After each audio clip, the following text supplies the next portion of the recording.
За одоо бүгдээрээ тоо үзье. Солонгос хэлэнд солонгос тоо, хятад тоо гэдэг хоёр төрлийн тоог ашигладаг. Эхний ээлжинд солонгос тоо үзье. За хана 둘 1 2 гэдээ явж байна л да. Энэ болохоор солонгос тоо. 하나 둘 셋3 넷 다섯 여섯 6 일곱 7 8 8 힘드시네.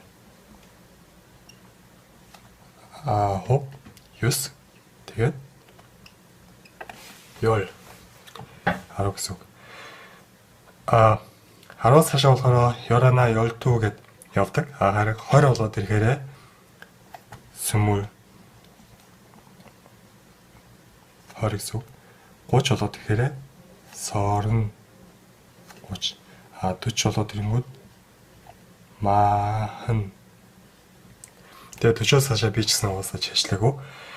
Яг 1 2 гээд тоолохдоо болохоор ханаа дүүл сайднаа гэж тоолдог. Гэхдээ нэг хүн хоёр хүн ч юм ингээд юмыг тоолоод явахдаа болохоор энэ жоохон өөрчлөгдөд ханаа гэдэг нь хан болдог. Одоо ширхэг гэдэг үгийг гэ гэдэг шүү дээ. Гэ ширхэг гэсэн үг. Тэгээд нэг ширхэг гэх юм бол хангэ болно гэсэн үг. Гэ гэдэг нь нохоог бас гэ гэдэг. Гэхдээ юмыг тоолохдоо ч сайдлах яг гэ гэж бичдэг.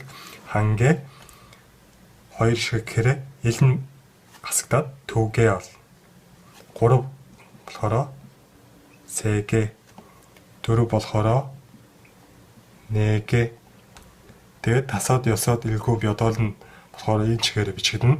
Хаав нь адилхан 10гэ гэдэг энэс адилхан. Тэгээд ингээд тоолоод явдаг.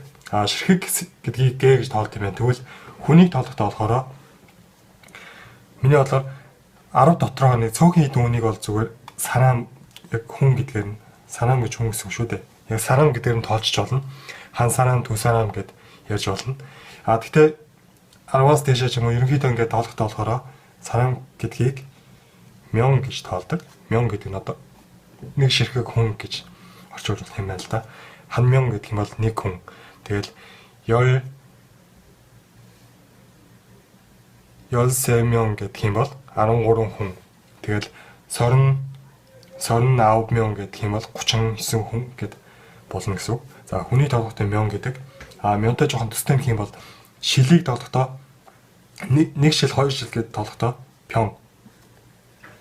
Энэ болохоор шилийг тоолохдоо пён гэдэг. Угаасаа пён гэдэг нь шил гэсэн үг шүү дээ.